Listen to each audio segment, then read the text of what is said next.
Today's must-listen episode of Home Care Heroes features Shelly Sun, the CEO and founder of the $700 million home care agency BrightStar Care.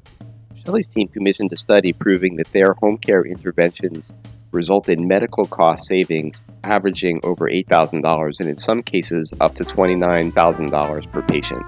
Enjoy. Welcome to the Home Care Heroes podcast, featuring trending topics and practical wisdom for success in home care. Here's your host, Ken Accardi.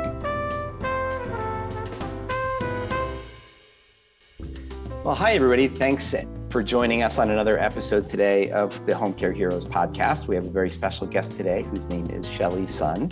And Shelly is with BrightStar Care. And we have a really interesting topic. And the bottom line is that BrightStar Care took the initiative to partner with a company called Avalere and study the impact that they were able to have on actually preventing hospitalizations and really, improving health outcomes for folks. And I think this is, really, really important because sometimes in the world of non-medical home care, the healthcare community doesn't give us the credit we deserve.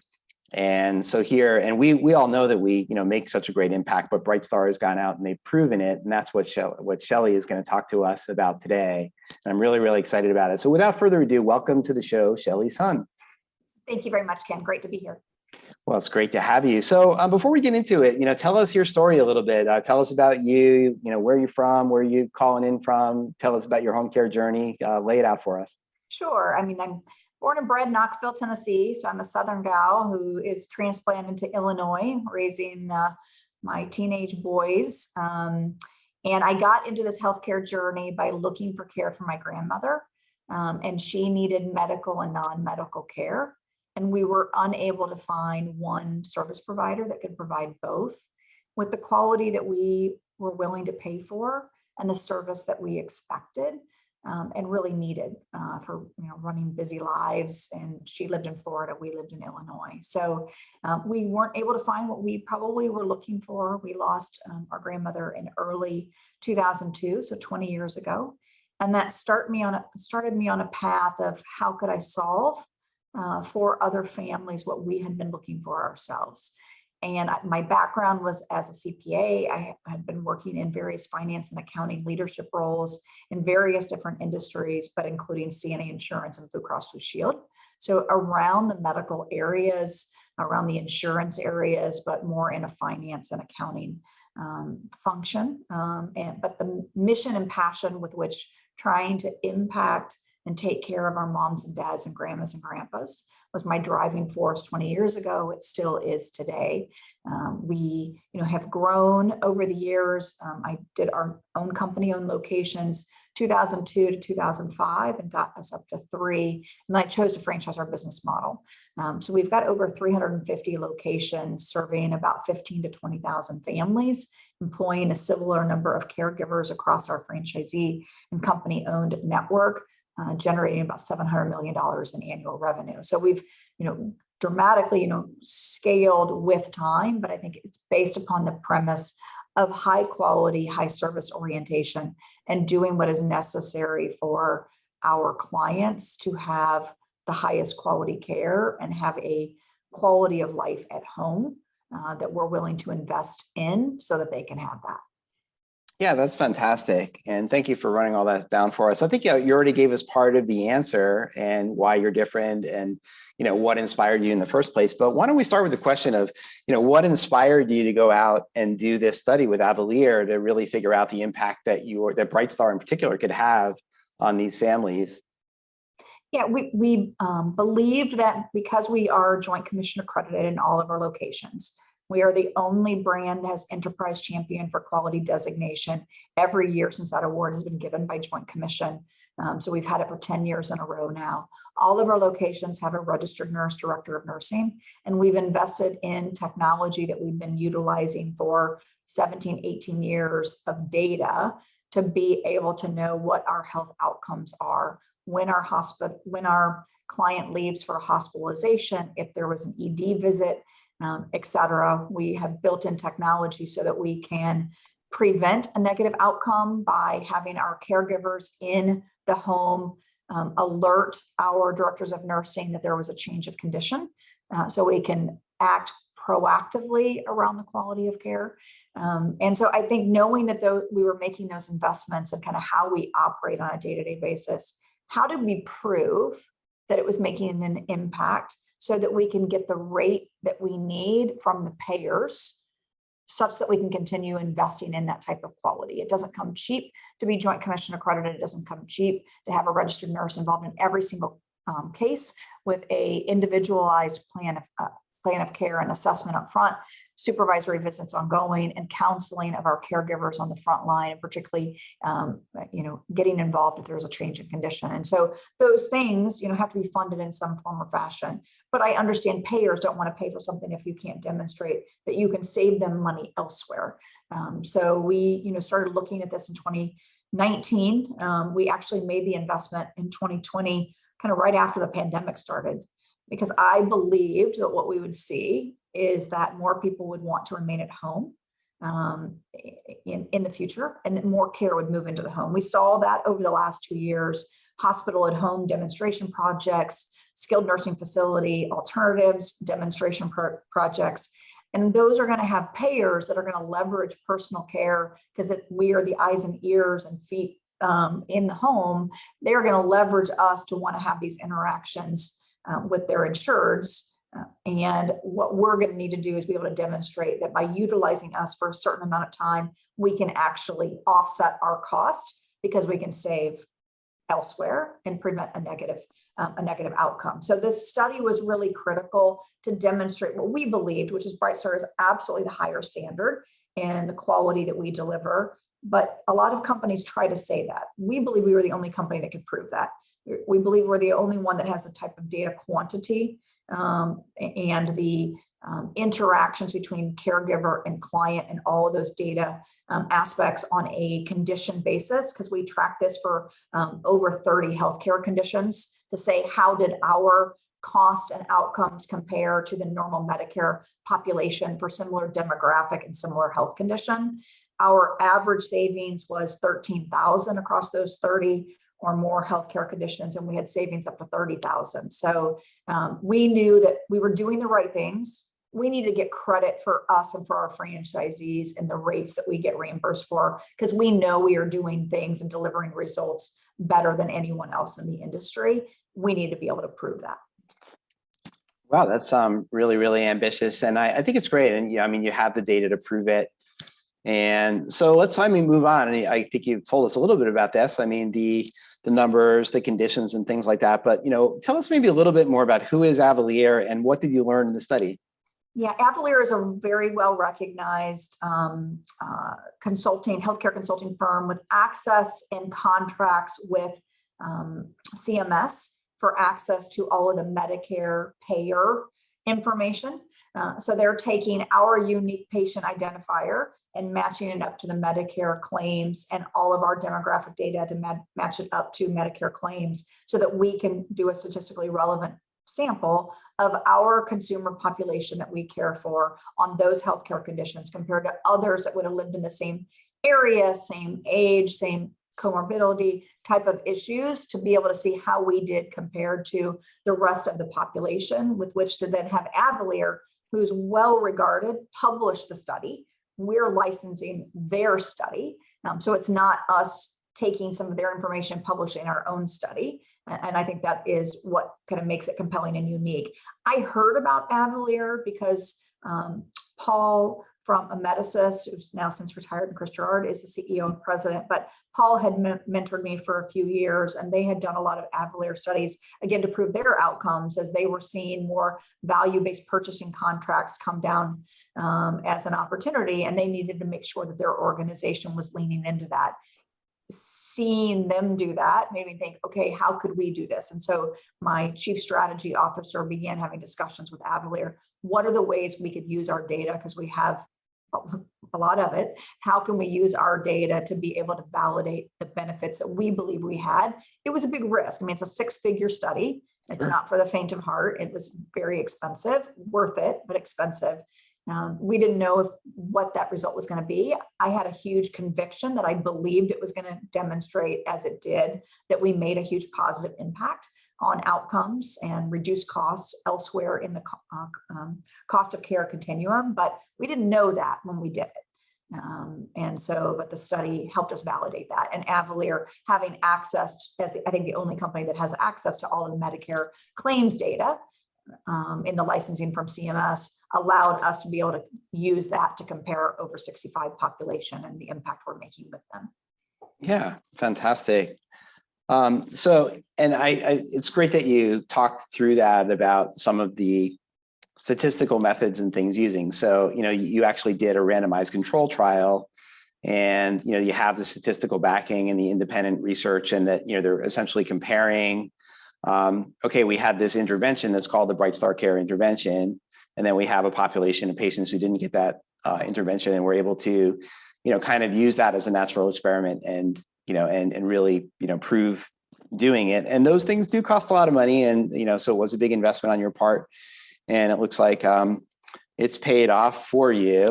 So that's fantastic. So I guess, as a result of that, I think a great question would be, what does this mean to you? And how are you prioritizing what you do, and, and how you're changing your messaging and everything as a result of, what you've been able to prove? Yeah, we have a large national accounts program. So about 25% to 35% of our system-wide revenue is with large scale national payers, either in the Medicare Advantage space, the infusion space, long-term care, workers' comp, as major categories of kind of who we do business with. Medicare Home Health, with Amedisys, we have a preferred partnership. Some of the large hospital systems, we're doing trials and demonstration projects on hospital at home and skilled nursing facility alternatives. So we're using our data as a door opener. Don't just take the industry's word for it that we make a difference and we could pay for ourselves. Let's actually demonstrate to you that we can, and then let's collaborate on where your most costly patient populations are and utilize our information as to what our cost savings are on each of the healthcare conditions where you're wanting to have the biggest impact. And let's take our healthcare protocols and our client interventions and be able to match that up to where you have the biggest need. And so we've definitely opened a lot of doors. We've signed a lot of contracts. We have a lot of business that's already started and is in pipeline based upon the Avalere study. Yeah, fantastic. So let me go a little bit off script. We talked a little bit about what we talk about on this, but a few things have just really sparked my curiosity here. So we know that probably the overarching challenge of our industry is recruiting and retaining great caregivers and things like that. And it sounds like, part of the culture and I guess more the process procedures at BrightStar Care is to, do this more experienced level of training on, how to detect changes in conditions and things like that. And, and that is a key to detecting preventable hospitalizations and things like that. So, what are some of the things that, an aide who's just been with you for a short period of time is able to learn? And do they, for example, are they understanding these 30 conditions and health conditions or things like that? Or, how are you able to provide that kind of training? Yeah, we have a decentralized learning management system to be able to train the caregivers via the franchisees or via our local company-owned location so that they are developing unique knowledge as to how to provide the best care on a health condition specific basis. They also have a dedicated director of nursing that's mentoring them, coaching them, and doing supervisory visits in the home with them to make sure they understand how they can make a big impact. And I think it's really helped us. We have one of the highest retention levels, kind of the opposite look from glass half full versus glass half empty of turnover, but we have one of the best, metrics in the industry. And I think that's from a few different vantage points. I think caregivers want to make a difference in the patients that they take care of, and having the ability to have access to this knowledge base, a director of nursing, and the technology allows them to help provide great care and really feel the impact if they are able to identify a change in condition so they can help a senior not have to go to a hospital. No one wants to get into an ambulance and go to the emergency department. And if we can prevent that through what we've built through process, technology, training and nurse oversight that allows our caregivers to make a greater difference. Obviously, paying them fair market wage and recognizing the great work they do is table stakes. But I think we do differentiate that we have the clinical competency and local coaching and mentoring and training programs to invest in them and create for them a career pathing so they can continue to progress and feel great about what they do each and every day. Yeah, fantastic. And I mean, you haven't been shy about, talking about, how BrightStar Care has made the investments and is different and the accreditation and all that kind of thing. But I mean, let's be a little bit blunt here for a minute. I mean, there's, I've heard numbers, 25,000, 28,000 home care agencies providing non-medical care in the country. I mean, do you think that agencies, that your kind of run-of-the-mill agency can do what BrightStar is doing? And if not, why or why not? I think it'd be very difficult to not do it if you don't have scale. One, most home care agencies don't have a registered nurse as part of their permanent team. They may bring in someone on a per diem basis for things here and there, but as part of it, as a dedicated team, they're probably not making that investment. Most national providers in this space are not using one technology platform that's mandated across all of their locations to be able to really have the data necessary to be able to do what we've just done with Avalere. Because you can't pick and choose. You can't say 40% of my network is using this technology and therefore we're going to do the data study. Avalere would never sign off on that. Because arguably, if you only have 40% of your network compliant on using one particular technology, they are your best and brightest. And so then you're going to mislead the public and mislead payers that all locations are going to be as good as the 40% that are using a certain technology. So the fact that we're able to provide data on 100% of our locations across our network is what gave Avalere the confidence to be able to use their brand name and enter into the work and effort to do a study with us. So I don't think it's for the faint of heart. I'm fortunate. I mean, I've been at this 20 years. I still love what I do. I still am the day-to-day CEO of my brand, but I still own 100% of my company 20 years later at this size and scale because I still love it and I'm still passionate and I will still do it for at least another decade. I have a lot of energy and a lot of passion for what we do. And if we can serve more families, that feels like a huge honor to be able to make a difference in the families' lives that we serve. And I think it takes size and scale to do that well, because I think it does take technology. I do think it does take policies and procedures and investments in training for the frontline workforce to do it well, and in a clinical network to help guide that along. And as we've made money, we've reinvested it back into our system.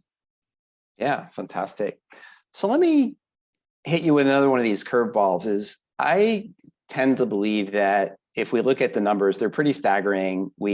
I usually use as a benchmark how many 80-year-olds there are in the country. And today there's around 13 million 80-year-olds in the country.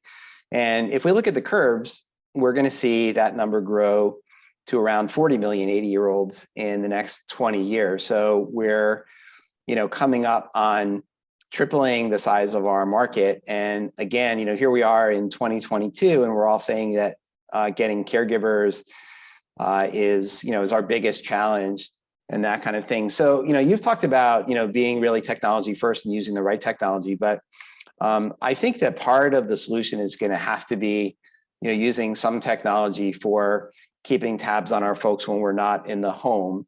And I wanted to see first if you agree with that, and if you have any, if you have any plans in place that'll actually do some monitoring when you can't have a caregiver there, at the time. Yeah, I think there's no substitute for one-on-one care, particularly as you think about the social determinants of care. And so I think that's really important, but I think there will be, to your point, a need for blending one-on-one care with monitoring in the less active hours during sleep, which probably is having physical monitors on kind of the bed has been laid in or someone's gotten out of the bed, so that you're monitoring during some of those movements to make sure there's not a fall. So I think leveraging some technology will be important. I think what COVID has done and is helpful in terms of the future of the healthcare industry needing to move more into the home, I think it is waking up people that it is beneficial to pay for some of these type of services. And so we did a pilot in 2019 before COVID on utilizing kind of this combination of remote monitoring. And we found that most consumers were not willing to pay for it. And most payers weren't paying for it then. I believe we're entering into a period of time where payers will pay for that monitoring when caregivers are not in the home. And I think that's what will be necessary, because I think most families don't feel like with our health care system in the country, they should have to pay for that monitoring. They might have to pay in some form or fashion for the one-on-one care, but what is the augmentation with technology that allows caregivers to go further to provide one-on-one care to more families with a combination of physical interaction and remote monitoring to keep someone safe. And so I think there's a technology component that will be helpful to meet the supply side shortages that we will have. I also think the benefit, though, of home care is I think more people will not probably want to work in institutional settings where they are delivering care for one to many and being exposed to what we just went through with the pandemic, and will prefer a one-on-one care setting. So I think there will be shifts in worker population out of institutional settings to the home, which will be beneficial for us. At the same time, more demand will occur for more consumers wanting to be at home. Now the payers, both government and commercial insurance, need to shift to make sure we can allow that to occur through appropriate payment mechanisms and looking at outcomes. So you make sure that there's a funding mechanism for it. Perfect.